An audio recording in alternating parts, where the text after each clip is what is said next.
Hello friends, कैसे हैं सभी लोग। दोस्तों कैसी चल रही है आपकी DED IGD first year exam preparation. दोस्तों जैसा कि दोस्तों आजकल हम जो हमारी क्लासेस अपलोड की जा रही हैं, most important topic and units को लेकर की जा रही है कि आपके एग्जाम पेपर में किस तरीके से क्वेश्चन पूछे जाएंगे। ठीक है, तो आज का क्लास 4 हो गया आपको। अब तक हम 3 क्लासेस पर बात कर चुके हैं। ठीक है, और आज की क्लास में बात होगी कोर्स 4 पर।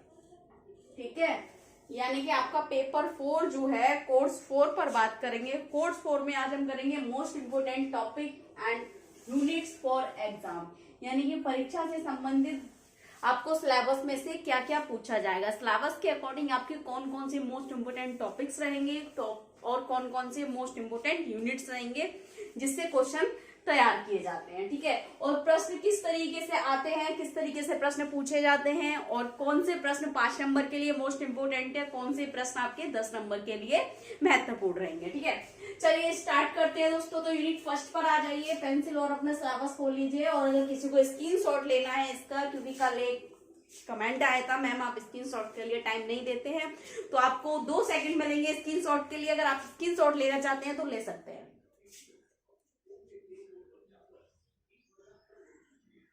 चलिए स्टार्ट करते हैं।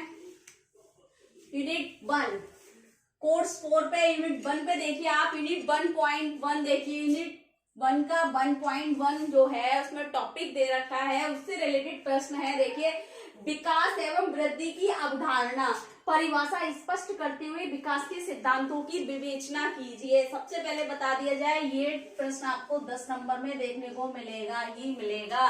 99% ये क्वेश्चन आपका आना ही आना है।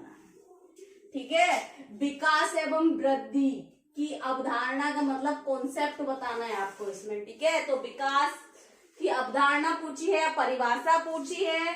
ठीक है, विकास के सिद्धांतों की विवेचना कीजिए। तो ये टॉपिक जो है आपका यूनिट फर्स्ट का, unit 1.1 very very most important है। 10 नंबर में पूछा जाएगा। 2 नंबर में इसकी परिभाषा पूछी जाएगी।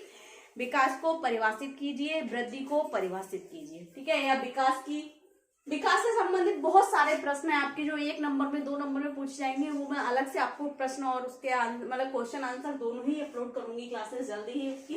एक बार मोस्ट इंपोर्टेंट यूनिट्स और टॉपिक हो जाए कवर, उसके बाद करते हैं। ठीक है, तो 10 नंबर में जो प्रश्न पूछा जाएगा विकास एवं वृद्धि, तो सबसे पहले आप विकास के बारे में लिखेंगे, उसके बाद वृद्धि के बारे में। विकास के बारे में लिखने के बाद विकास की अवधारणा देंगे, विकास की परिभाषा देंगे, स्पष्ट करते हुए उनके सिद्धांतों को बताएंगे। उसके बाद आप वृद्धि के बारे में लिखेंगे। ठीक, एक क्वेश्चन और बनेगा इससे, अलग से बन सकता है, वृद्धि क्या है, वृद्धि और विकास के अंतर को समझाइए। 5 नंबर में प्रश्न पूछा जा सकता है। हमारे यूनिट में कहीं भी नहीं कहा है ये टॉपिक, लेकिन डिफरेंस जरूर पूछते हैं। डेवलपमेंट और उसका ग्रोथ एंड डेवलपमेंट का डिफरेंस हमेशा आता है, हर बार आया है। ऐसा अभी तक कोई पेपर नहीं गया जिसमें इसका अंतर ना पूछा हो, वृद्धि एवं विकास का। ठीक है, तो 5 नंबर में आ सकता है कि वृद्धि एवं विकास में अंतर समझेंगे। ठीक है, चलिए 1.2 देखिए दोस्तों, विकास को प्रभावित करने वाले कारकों की व्याख्या कीजिए। 5 नंबर के लिए वेरी वेरी मोस्ट इंपोर्टेंट है। विकास को प्रभावित करने वाले कारक कौन कौन से हैं, प्रत्येक कारक को लिख के आप उसको क्या करेंगे, एक्सप्लेन करेंगे। हर कारक का आप उसको हेडिंग बनाएंगे और उसको एक्सप्लेन करेंगे। ठीक है, 1.3 देखिए, प्रकृति बनाम पालन पोषण को विस्तार करें। ठीक है, इसमें क्या है, न्यूट्रिशन वर्सेस नेचर को प्रकृति बनाम पालन पोषण को विस्तार करना है, आपको इसमें बताना है कि क्या है। ठीक है, तो मैंने आपको प्लेलिस्ट में जाइए, आप प्लेलिस्ट में आप देखिए, कोर्स 4 में आपको सारे टॉपिक्स मिल जाएंगे। और आईडी का आप पेपर 2 उठाकर देखेंगे। आईडी में आप प्लेलिस्ट में देखिए, आईडी पेपर 2। ठीक है, ग्रोथ एंड डेवलपमेंट पेपर 2 में आप देखेंगे, आपको ये टॉपिक बहुत अच्छे से मिल जाएगा। इसके प्रिंसिपल भी मिल जाएंगे आपको डेवलपमेंट के। ठीक है ना, तो पेपर आईडी में पेपर 2 में आपको ये टॉपिक मिलेगा। और विकास को प्रभावित करने वाले कारक आपको कोर्स 4 में मिलेगा, आप प्लेलिस्ट में जब जाएंगे। ठीक, नेक्स्ट देखिए 4.3 भी आपको कोर्स 4 में मिलेगा। 1.4 देखिए, विकास के क्षेत्र प्रकार एवं उनकी व्याख्या कीजिए। विकास के क्षेत्र प्रकार एवं उनकी विशेषताओं की व्याख्या कीजिए। अगर व्याख्या शब्द है तो 5 नंबर में ये प्रश्न पूछा जाएगा। अगर यहाँ आ गया विशेषताओं को विस्तार पूर्वक समझाइए तो ये प्रश्न आपको 10 नंबर में भी पूछा जा सकता है। ठीक है, दोनों के लिए इंपोर्टेंट है, पार्ट बी के पार्ट डी के लिए भी और पार्ट सी के लिए भी। अगर व्याख्या पूछेगा, विकास की विशेषताओं की व्याख्या कीजिए तो 5 नंबर में पूछेगा। अगर व्याख्या आ गया, अगर पूछेगा कि विकास की विशेषताओं को विस्तार पूर्वक समझाइए, अगर विस्तार शब्द आ जाएगा तो आपको 10 नंबर में ये प्रश्न करना होगा, 10 नंबर में पूछेगा। ठीक है, तो ये कोर्स 4 में भी आपको मिलेगा, आईडी का पेपर 2 में भी आपको मिल जाएगा। ठीक, यूनिट 2 पर करते हैं बात दोस्तों। देखिए यूनिट 1 से लेकर यूनिट 5 तक हमारी क्या है, स्टेजेस दे रखी है डेवलपमेंट की। ठीक है, हर स्टेज को उन्होंने एक एक यूनिट दे रखा है, लेकिन यहाँ पर क्या है ना, कोई एक स्टेज पूछी जाएगी आपसे पेपर 5 में। ठीक है, और अगर आएगा तो 5 नंबर में क्या आ सकता है, बाल विकास की अवस्थाओं का वर्णन कीजिए। यहाँ पर 5 नंबर में प्रश्न पूछेंगे, 10 नंबर में अवस्थाएं नहीं आएंगी। ठीक है ना, तो वहां पर आपको केवल अवस्थाओं के बारे में लिखने के बाद उनकी विशेषताएं बता देनी है, ज्यादा कुछ नहीं करना है। अगर 5 नंबर में आपसे एक पूरी पूछ ली इस तरीके से, बाल विकास की अवस्थाएं, या तो 1.1 ये पूछ लेगा जन्म से पूर्व।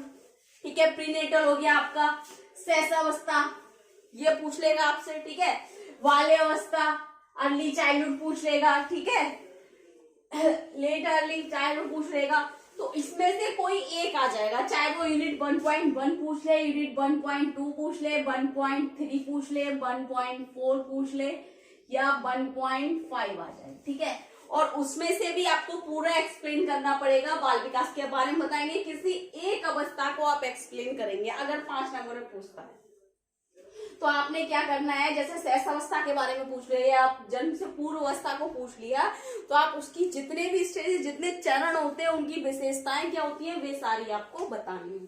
ठीक है, तो ये प्रश्न भी आपका 5 नंबर के लिए महत्वपूर्ण है, चाहे वो ये वाली स्टेज आ सकती है, ये आ सकती है, या फिर ये कोई भी स्टेज पूछी जा सकती है। लेकिन अगर इसमें से भी हम मोस्ट इंपोर्टेंट बताएं, या तो आपसे शैशवावस्था पूछेगा या बाल अवस्था पूछेगा, दो ज्यादा वेरी मोस्ट इंपोर्टेंट है, ये दो ही अवस्थाएं पूछी जाती हैं। ठीक है, चलिए यूनिट 3 पर आ जाते हैं। 3.1 देखिए दोस्तों, शैक्षिक मनोविज्ञान में शिक्षकों के लिए प्रासंगिकता और क्षेत्रों का क्या महत्व है, या फिर भूमिका पूछेगा यहाँ पर, या महत्व पूछेगा, भूमिका भी आ सकती है, भूमिका। ठीक है, शैक्षिक मनोविज्ञान में शिक्षकों के लिए क्या प्रासंगिकता है उनकी। ठीक है, और पूछ रहे हैं और उनके क्षेत्रों का क्या महत्व है या क्या भूमिका है। तो ये 5 नंबर के लिए वेरी वेरी मोस्ट इंपोर्टेंट है। ठीक, 3.2 देखिए, थॉर्नडाइक, पावलर, स्किनर, वेंडूरा या वाइस्कोस्की द्वारा दिए गए सिद्धांत को विस्तार करें। ये 10 नंबर में वेरी वेरी मोस्ट इंपोर्टेंट है, किसी एक की थ्योरी आपको करनी होगी। थॉर्नडाइक आप देखिए, या तो आपको आईडी का पेपर 5 में मिल जाएगा, पेपर 5 में नहीं होगा तो पेपर 2 में देखिए आप ये। ठीक है, पावलर का सिद्धांत मिलेगा आपको, स्किनर का भी सिद्धांत मिलेगा, वेंडूरा की भी थ्योरी मिलेगी आपको, वाइगोस्की की भी थ्योरी मिलेगी। आप मेरे ओल्ड प्लेलिस्ट में जाइए जिसमें डीएड एससी आईडी है, आईडी वाली जो प्लेलिस्ट बनी हुई है, आईडी में आप देखिए पेपर 2 में या पेपर 5 में ये टॉपिक मिल जाएंगे आपको। ठीक है, और अगर देखी जाए सबसे ज्यादा तो या तो थॉर्नडाइक की पूछी जाती है थ्योरी, या फिर वाइगोस्की की पूछी जाती है। ठीक है, मतलब इनके 99% चांसेस रहते हैं, और स्किनर या वेंडूरा की आप बात करें तो 50% चांसेस रहते हैं आने के। ठीक, 3.3 देखिए, अधिगम को परिभाषित करते हुए अधिगम शैली और शिक्षार्थियों के प्रकार लिखिए। ठीक है, यानी कि सीखना क्या है, सीखना को परिभाषित करते हुए अधिगम शैली और उनकी शिक्षार्थियों के प्रकार 10 नंबर के लिए वेरी वेरी मोस्ट इंपोर्टेंट है। अगर वो इस तरीके से पूछ सकता है कि शिक्षार्थियों के प्रकार लिखिए, अगर वो आ जाए, मतलब शिक्षार्थियों के प्रकार आपसे पूछेगा तो 5 नंबर पे पूछ लेगा। लेकिन जहां पर वो सारी चीजें पूछ रहे हैं, अधिगम क्या है, अधिगम के बारे में अर्थ, परिभाषा, विशेषताएं बताएंगे आप उसकी करते हुए, अधिगम शैली के बारे में भी पूछा है। ठीक है, स्टाइल ऑफ लर्निंग के बारे में भी पूछा है उसमें, फिर क्या है, शिक्षार्थियों के बारे में पूछा है, यानी कि टाइप्स ऑफ लर्नर्स के बारे में भी पूछा है। तो ये 10 नंबर के लिए वेरी वेरी मोस्ट इंपोर्टेंट रहेगा। अब तक के हमारे 3 क्वेश्चन हो गए 10 नंबर में, 1 2 3। ठीक, 3.4 देखिए, अधिगम को प्रभावित करने वाले सामाजिक सांस्कृतिक कारकों की व्याख्या कीजिए। 5 नंबर के लिए वेरी वेरी मोस्ट इंपोर्टेंट। 3.5 विशेष आवश्यकता वाले बच्चों के लिए क्या क्या निथार्थ है। निथार्थ का मतलब होता है दोस्तों अवसर, उनके हित के लिए क्या क्या चीजें हैं, ठीक है ना। कौन कौन से क्षेत्र हैं, तो ये 5 नंबर में आपको पूछा जा सकता है, वेरी वेरी मोस्ट इंपोर्टेंट है, ठीक।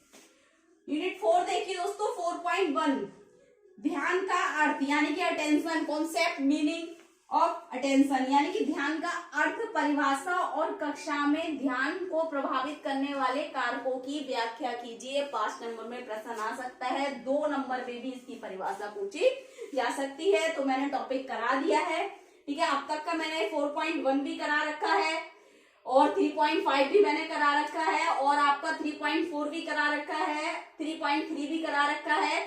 3.2 आपको ओल्ड प्लेलिस्ट में मिलेगा, आईडी की प्लेलिस्ट में, और 3.1 भी मैंने आपको करा रखा है, ठीक है। अगर हम बात करें चाइल्ड डेवलपमेंट एक्सचेंजेस की, तो ये भी मैंने ओल्ड प्लेलिस्ट देखी आप आईडी में, उसमें करा रखा है।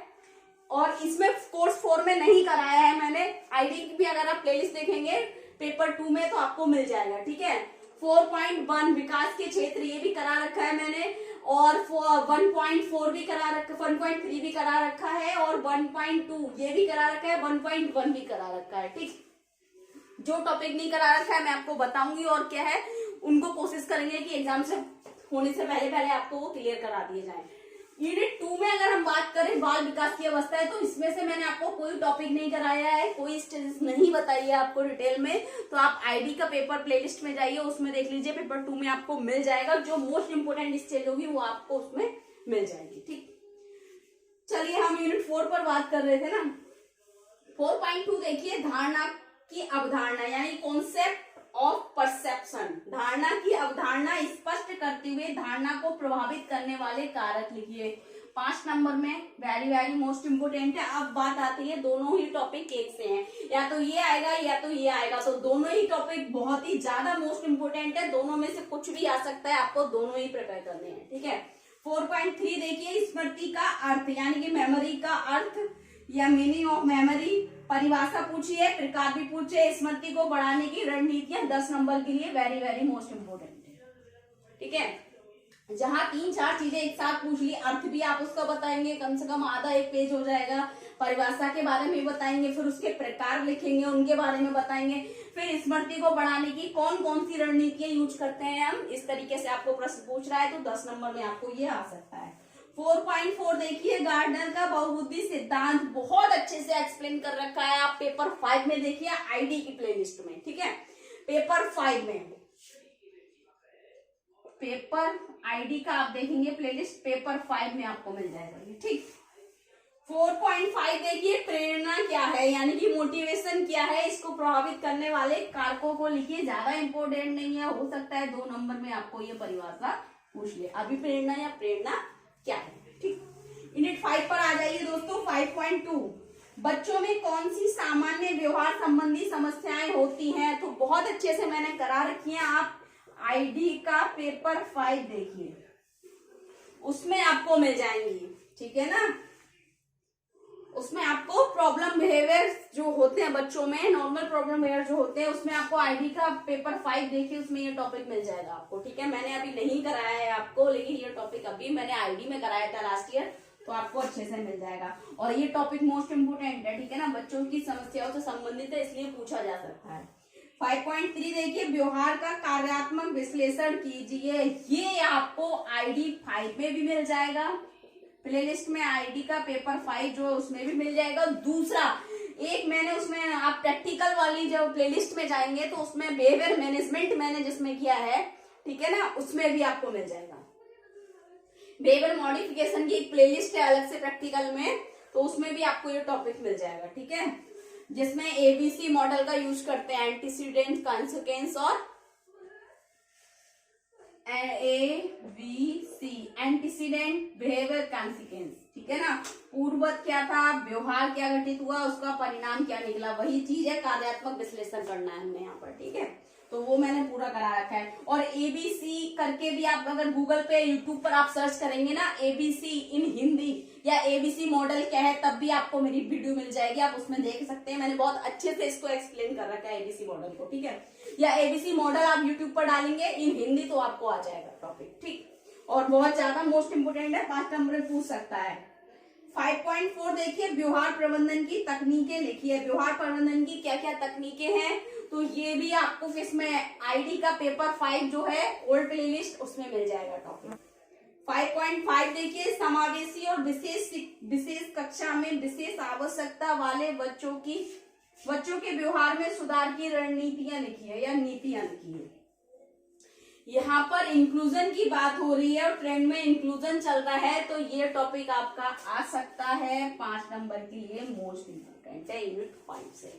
आप देखिए 10 नंबर में हमारे कौन कौन से क्वेश्चन जाते हैं। एक तो 4.3 आ गया, ठीक, 4.3 हो गया, एक ये हो गया, दूसरा हो गया 3.2, ठीक, 3.2 हो गया ना, एक ये हो गया, एक ये हो गया, और 10 नंबर में आ गया हमारा 1.4 और 1.1, यानी कि 1 2 3 4 क्वेश्चन हुए बस। 10 नंबर में 4 क्वेश्चन जो है, इनमें से 2 क्वेश्चन कोई भी आ सकते हैं।